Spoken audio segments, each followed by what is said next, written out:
Rising asset prices are posing incredible threats to the system. This is the latest warning from the Federal Reserve. We will be getting Rick Rule's thoughts on this today. He is the founder of Rule Investment Media, formerly of Sprott, all-around guru. Who doesn't know Rick Rule? Welcome back to StansberryInvestor.com. Good to see you, Rick. Daniela, I'm thrilled and frankly flattered to be on with you. I've been a big fan of your work for years, but recently you've just been killing it. So congratulations, lady. I appreciate that coming from you, Rick, and welcome to the game. Welcome to the media world. I know you were doing some of it already at Sprott, but now you're fully immersed. I thought you were going to be enjoying a retirement here, Rick. Well, I am enjoying it. This is something of retirement, Daniela. Absolutely.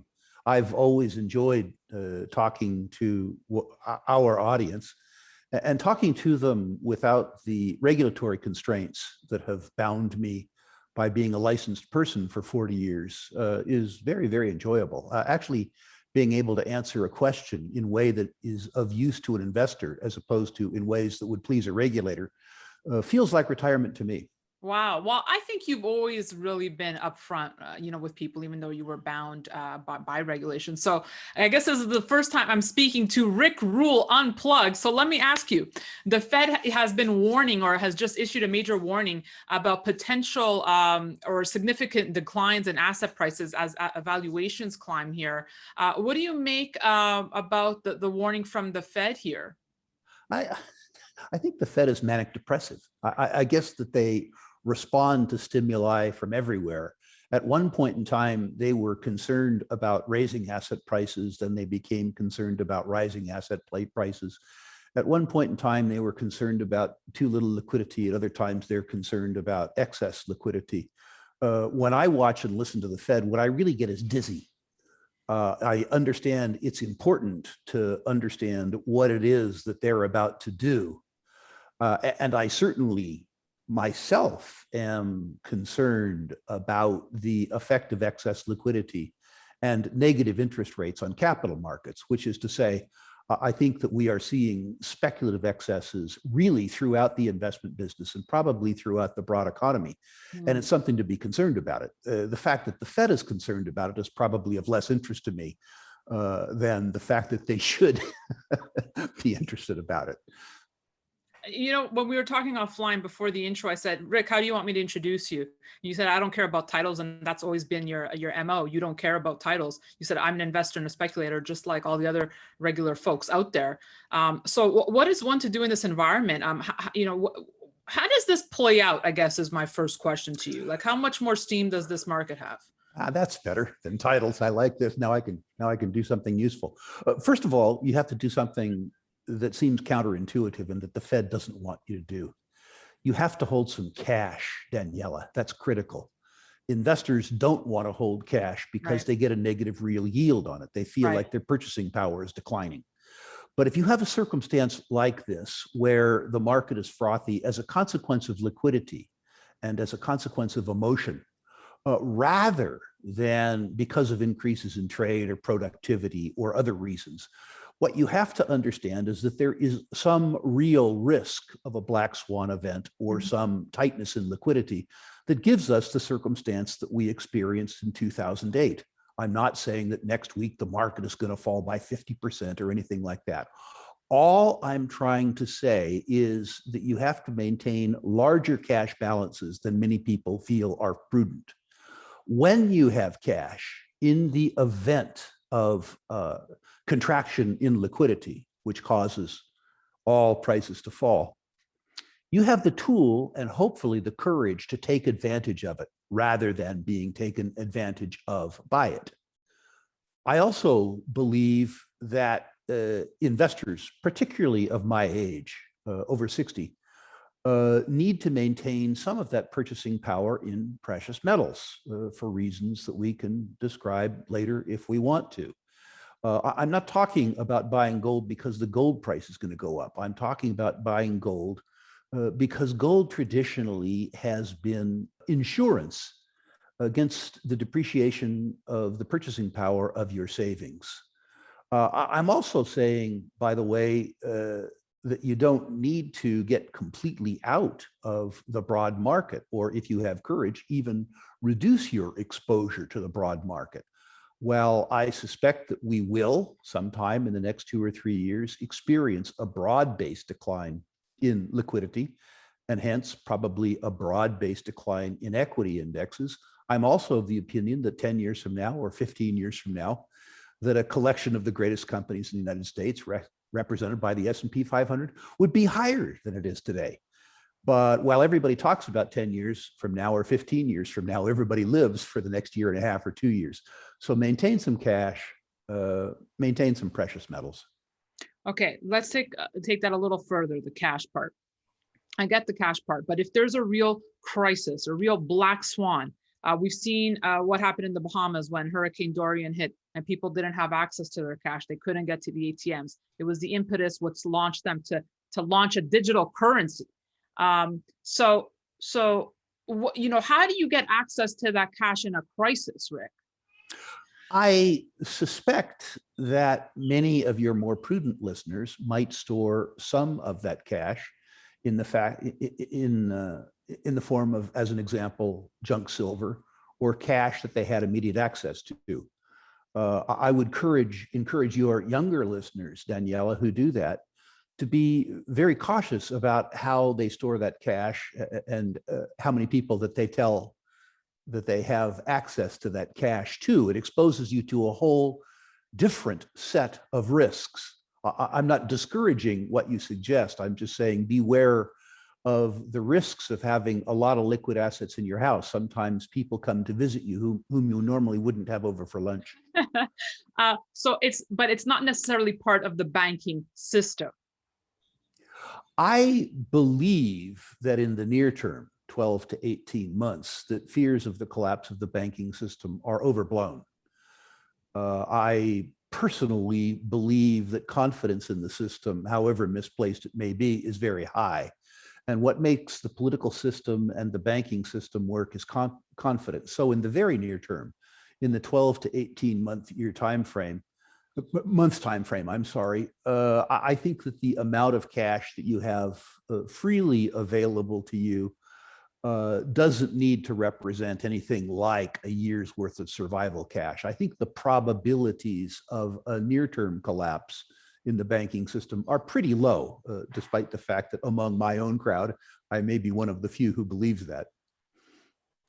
So basically, do you think that there's a threat though in this general moves? I mentioned Bahamas. We see Japan with the digital currency, China testing out their digital currency, Europe announcing they want to test one out, and we could see one, within the next decade. Does that pose a major threat to commercial banks? I don't think it does pose a major threat to commercial banks, because I suspect that the commercial banks are powerful enough economic and political entities that they will cause the emergence of digital fiat currencies to serve their own interest. It was famously said that elections are advanced auctions of stolen property, and the outcome can be determined by looking at the interests of the participants. The banks are very large participants, and my suspicion is that any digital currency that emerges from a large fiat will take into account the interests of the banking community. I wouldn't be overly concerned about the fate of the big banks. They seem to be better able to take care of themselves than we are. I won't lose sleep overnight thinking and worrying about those commercial banks. I couldn't wait to get you on because I want to get your take on this inflation, deflation debate. We've heard the Fed talk of, yes, we will see pockets of transitory inflation, but it won't be runaway inflation. But I've had guests on that saying inflation is through the roof. And I've had guests on saying, no, we are actually in a deflationary period. Where does Rick Rule fit in this equation? Lots of arguments for both. The overall economy, I think, is deflationary. We have too much debt. And the way that you normally solve a circumstance where you have too much debt is a default cycle. And defaults are very deflationary. If you take a bunch of money that was lent to somebody, saved by somebody else, and that money goes to money heaven, it's deflationary. The policy response to a default cycle, that is the tendency of society and politicians to postpone a default cycle, is inflationary. So you have arguments on both sides. The idea, Daniela, and it's more important to you as a younger person than to me as an older person, that just as an example, the United States federal government has $28 trillion in on-balance sheet liabilities and $120 trillion in off-balance sheet liabilities, which is to say Medicare, Medicaid, entitlements. That's extremely deflationary. We have built up a debt, which is a bunch of things. It's a transfer of wealth to old fat guys like me who voted themselves a bunch of services from young people like you who wanted to expect those services in the future. We have also built up a debt that is truly unserviceable. It has to be rolled over. That, on the face of it, is extremely deflationary. But you could have a different kind of default, the kind of default we had in the 70s, where you inflate away the value of the medium that the debt is denominated in.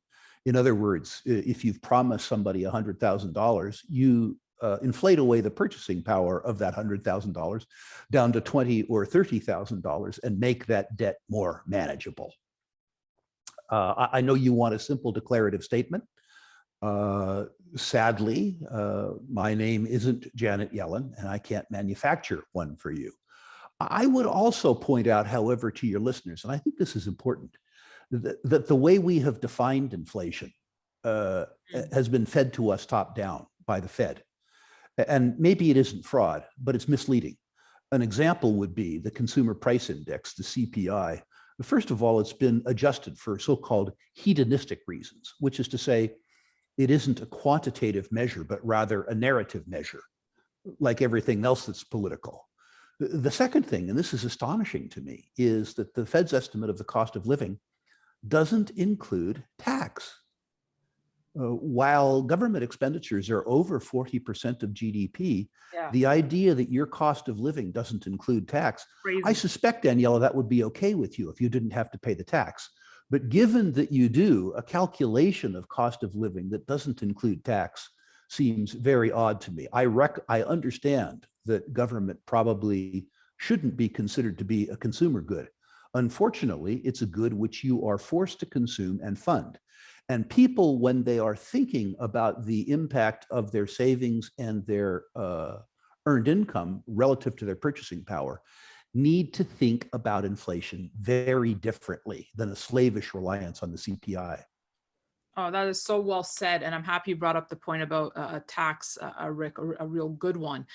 So, it seems like we're living in this world of, fake earnings, fake GDP, fake interest rates, and super high valuations. The Fed's in a corner? I think the Fed is in a corner. I think they're there by popular demand. When I see what the Fed does, it reminds me of an old Pogo cartoon from my youth where Pogo is in the swamp and he says, "I have met the enemy and he is us." The politicians and the Fed aren't doing anything that we aren't asking them to do. Nobody wants to live within their means. For everybody, somebody else's necessary program is our definition of fraud and waste. So, we have met the enemy. The enemy is us. And I suspect it continues until it doesn't. Until it doesn't, what does that look like, Rick? I don't know. I really don't know. I know, again, as a journalist, you want a simple declarative answer. At 68 years of age, I'm fresh out of those. What it looks like to me is that you can't, however convenient it might be, rely on society to live your life for you. And so you have to save because society won't do it for you. You need to do it for yourself. You need to invest. You need to forestall consumption so that you're able to consume in the future, because the idea that society will be able to provide for you in the same way that you have come to expect is very imprudent planning. Save, invest, and what you're describing to me when you speak like this, I think of this is the momentum behind cryptocurrencies, of an abandonment towards the current system and the desire and will to build a new type of monetary system. Do you not see that momentum carrying forward into the future? I hope I do see that momentum carrying forward to the future. I think that your listeners need to be very careful about the cryptocurrency or currencies Let's talk that about they use as an investment medium. Okay. Remember that ideally a currency is at once a medium of exchange and a store of value. What I like about the cryptocurrencies is that I get the part that its value stems from the size of the network, very much like one telephone had no value, but a billion telephones have very high value. The fact that a broader community adopts a cryptocurrency, pardon me, and it becomes a medium of exchange, delivers some value in and of itself. But I think one of the things that's happened with the rapid adoption of cryptocurrencies is that rather than being currencies, they've become trading sardines.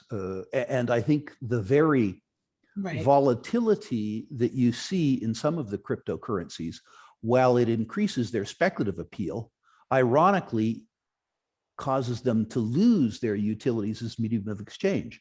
As an example, if a cryptocurrency exhibits 10% upside in a week, that's great for the speculator who bought it on Monday, but somebody who used it to buy a bag of groceries wouldn't know how much they paid for the groceries, and the grocer wouldn't know how much he or she received from the groceries. So it's ironic that the appeal of the cryptocurrency, which is to say the volatility, diminishes the utility of the currency itself for its so-called designed purpose. So brand matters for you when it comes to the cryptos. Rick, you said not all of them should be used for, wealth preservation or whatnot. Which one, so do you just stick to, or ones like Bitcoin, Ethereum, what falls in that spectrum for you? Well, at present for me, because I'm a 68-year-old Luddite with limited technological skills, I'm out of all of them. They all gave me more price appreciation than I deserved. When the price of something that you understand or don't understand, pardon me, goes up, and it goes up for reasons that you don't understand, I don't think that you're richer. You're simply more involved, which is to say, if you don't turn it into cash, what you have is a bigger undescribed asset. So for me, I'm out of it.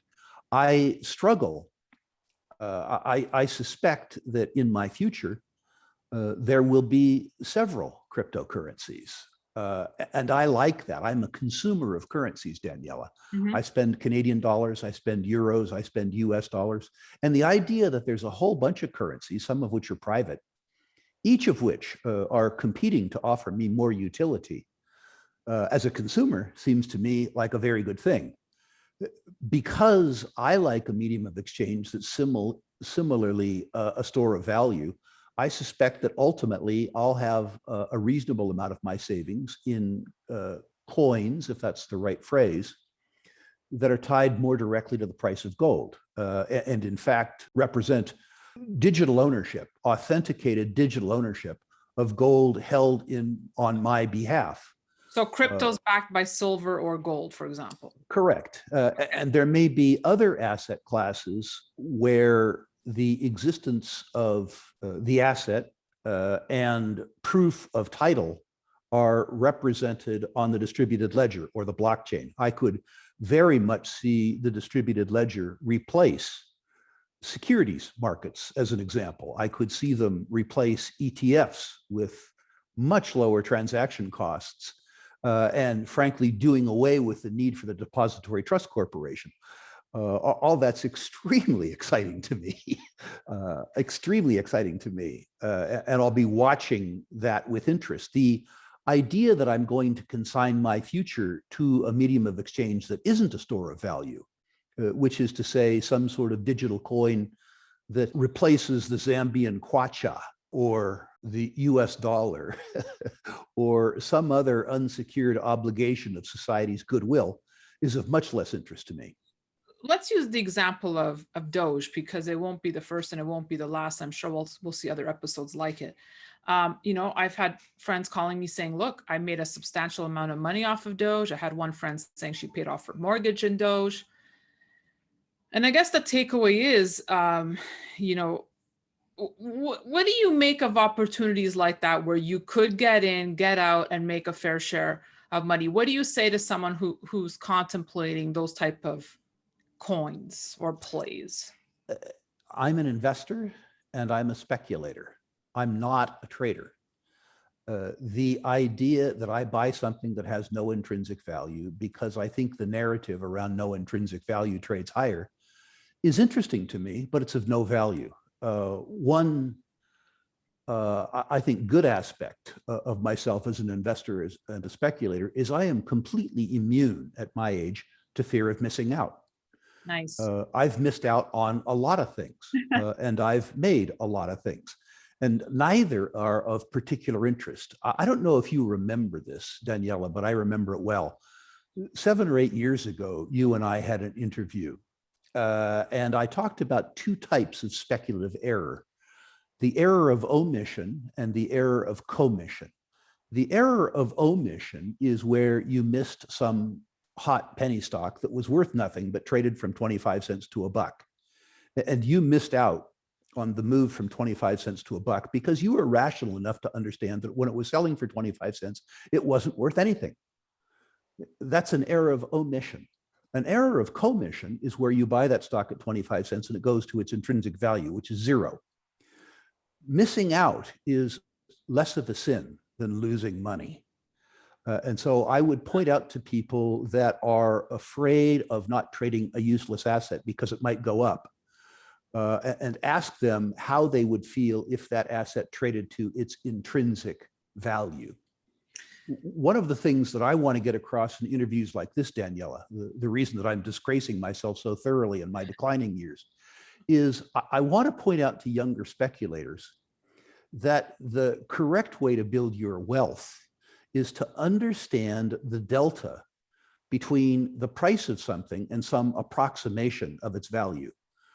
There are other ways to make money, but the surest way to make money is to understand an asset that is undervalued in a probabilistic sense, and buy that asset. Think about why you bought it and think about what might cause you to sell it. There are all sorts of sexier theorems. And don't get me wrong, even at age 68, I'm not putting down sex, but there's a time and place for everything. And I would prefer that people didn't confuse excitement with investment and speculation. I'm so happy you said that, Rick, and it makes a lot of sense, and hope a lot of people are listening to your words here, that fear of missing out is not a sin, but I guess human nature is you just want a piece of everything and you don't want to miss out, and you hear all these stories, but we all know that we don't hear the other half of the story of people who have lost tremendous amounts of money. But Daniela, you're a great broadcaster. You might know somebody who made a boatload of money as a banker. You would be passionately unhappy as a banker. So continuing as a broadcaster, despite the fact that somebody else is going to make $1 billion as a banker, is the same as fear of missing out. It's insane.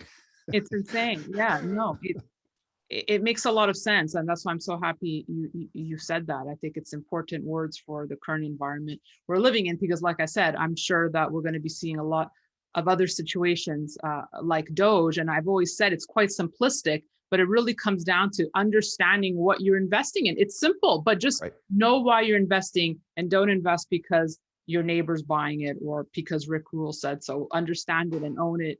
And I think that's, I'm not here to give advice, but it really is that simple. Rick, you mentioned at the start, cash, precious metals. This has been your legacy. It continues to be. We have the miners outperforming physical gold as we speak today. Is that the better play? The miners are, I think the answer has to be nuanced, Daniela. The junior miners are, as a group, from my point of view, way ahead of themselves. I think if you look at them as a group, they've become a very dangerous asset class. interviews that you and I did in 2017, when nobody cared about them, I described them as pathetically cheap. And now I describe them as Doge. That isn't to say that there aren't points of value within the juniors, but I've never seen a bull market that has gone from the best of the best, which is to say the Francos and the Wheatons of the world, all the way down to the Flotsam and the Jetsam and the Dross, the penny jet dreadfuls. Now, as you have known, the junior sector has been astonishingly good to me, but it's important that your listeners understand the next thing I have to say. If you merge every junior mining company in the world into one company, let's call it Junior Explorco. In other words, if those 2,000 companies went to company heaven and there was only one company left, that company in a very good year would lose $2 billion.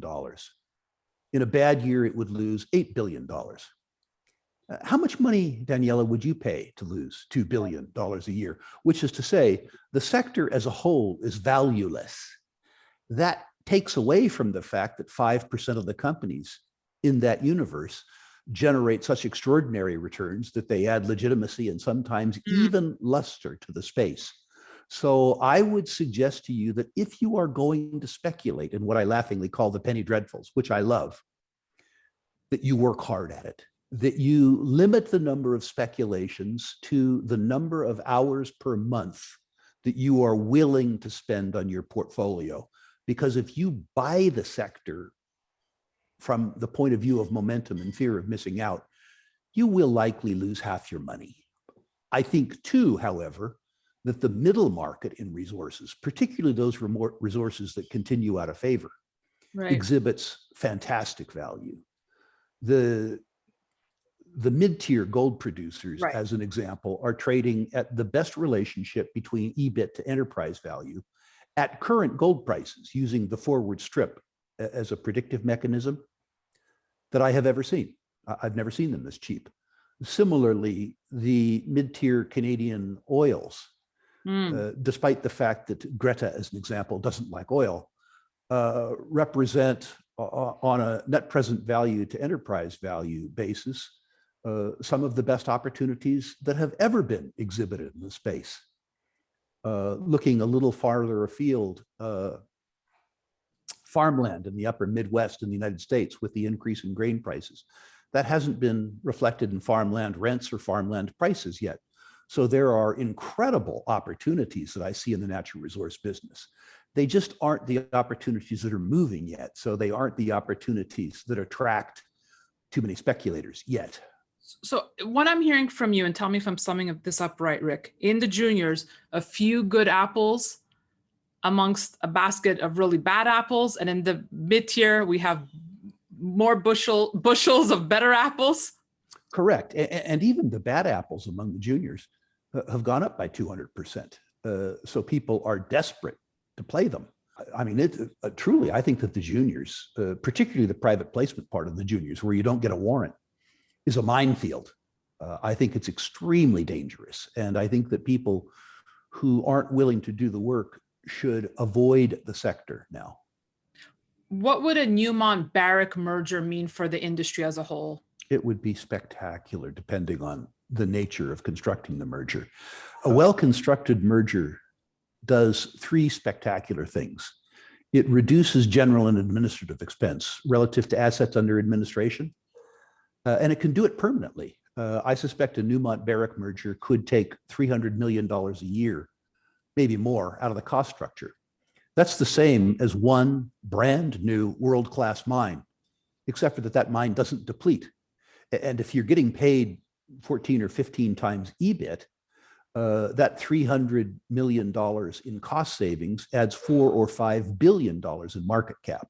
It lowers the cost of capital substantially. The second thing it does is, by its very size, it increases liquidity, which by itself raises share prices and lowers the cost of capital. Finally, it broadens the reinvestment options open to the management and directors, so that they have a better chance to optimize the reinvestment of that part of cash flow that they choose not to distribute to shareholders. A merger of Barrick and Newmont would be, I think, a gold sector dream come true. Wow. All right. Good thoughts, Rick, there. We talked to juniors, we talked to mid tiers. Is the better play or safer bet the royalty, the streamers? I think it depends on who the investor is. For a passive investor, I think the answer to that is yes. The royalty and streaming sector sells at a premium to the rest of the industry, but it deserves to because it's a better business. If you look at Franco and Wheaton and Royal, they're operating on 80% margins, whereas the producing industry is operating at 16 to 20% margins. So one would pay more for a business that was 4 times as profitable. To the extent that some of your listeners are actually willing to do the work to understand what they invest and speculate in, then they can afford to take more chances. I want to get your thoughts on the run-up we've been seeing in palladium, platinum. What do you make of the story here? And are they the ones to watch in the precious metals camp right now? I was afraid you'd get to that, Daniela. You're a good interviewer. I was a little early on palladium and platinum, which is to say 8 years early. So I feel vindicated now. I think that they're still interesting speculative vehicles because what they're used for, probably investment vehicles too, what they're used for really is reducing airborne emission from internal combustion engines. Despite the world's fondness for electric cars, we're going to have internal combustion engines getting us around for 30 or 35 years. And what platinum and palladium do is that they reduce emissions from internal combustion engines. You don't see a lot of young kids walking around with picket signs saying, more smog, more smog, more smog. The truth is that we want air quality, and a fairly small amount of platinum and palladium generates the air quality that we want in a car that sells for $60,000 or $70,000. Costs $150 worth of palladium to keep that car's emission standards perfect. What matters is that if you doubled the price of palladium, it wouldn't change the finished price of the car. So there's lots of room in palladium. Secondly, on the supply side, platinum and palladium are produced in South Africa, Zimbabwe, and Russia. I'm not saying that things are necessarily going to go wrong there, but those are 3 countries that have the ability to deliver negative surprises. Mm-hmm. And if you had a negative surprise on the supply side, the auto industry has to pay whatever it costs to reduce emissions. I can't have Rick Rule, formerly of Sprott, on without bringing up silver and the silver squeeze. PSLV has become the vehicle of choice and praised amongst many silver investors. And I know that, I understand the situation you find yourself in. Perhaps you don't want to, I'll leave you the microphone to discuss, but, just your thoughts surrounding the silver squeeze momentum here, Rick. Well, the delightful part of retiring from Sprott is I can now talk about Sprott with a straight face. It was odd that when I knew more, I could say less. PSLV was a product designed by Eric Sprott for his own silver supply, for his own inventory. And Eric wanted to design something that was convenient, something where he didn't have to trust anybody. He wanted no counterparty risk. He wanted no exchange risk. He wanted no storage risk. He wanted something that wasn't offered by the ETF. He created a product that at its time only served a need for himself because there was much more trust in society. There is much less trust in society now. And the consequence of that is that the Sprott physical products serve a need in society that's come to be recognized by society. I think it's a wonderful product, one whose time has come. At a period of time where the premiums on physical silver products, retail quantities of physical silver products can be 30% of the silver price, the idea that you can buy a proxy for physical silver at spot with the click of a mouse is attractive. At the same time, you don't have to buy it through an ETF. The Sprott Physical Trust does not accept deposit receipts. It does not accept delivery receipts.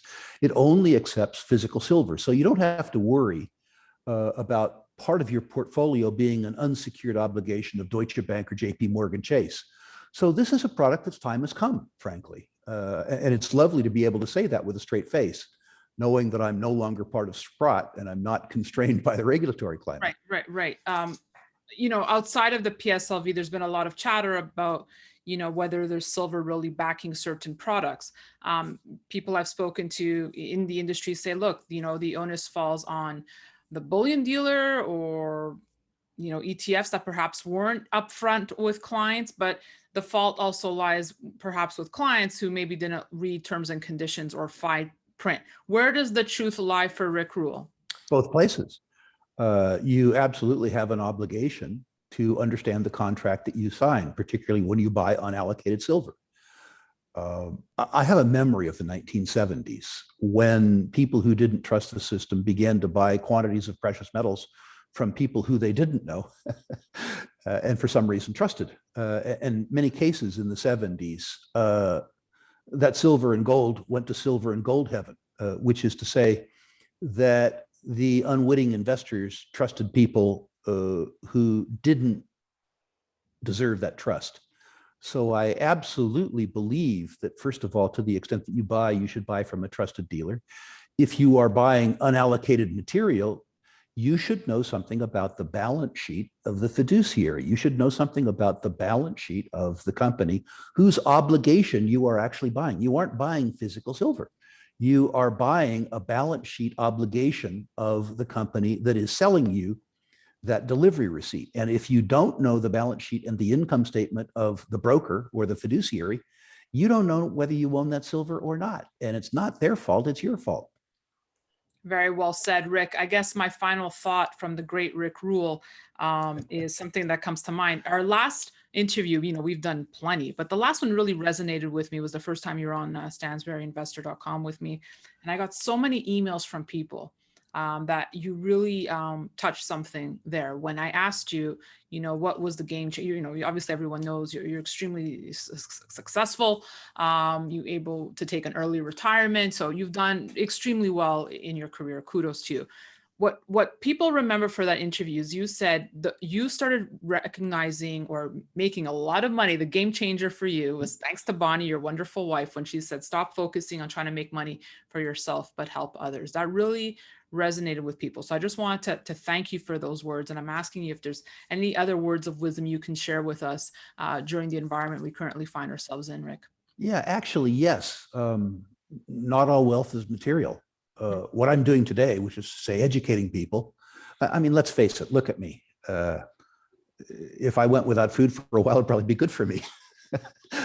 But, what I'm doing now, which includes things like mentoring finance students in Africa, it probably increases my reputation in the community. And I think that reputation is wealth, but it enhances my sense of well-being and it enhances my interest.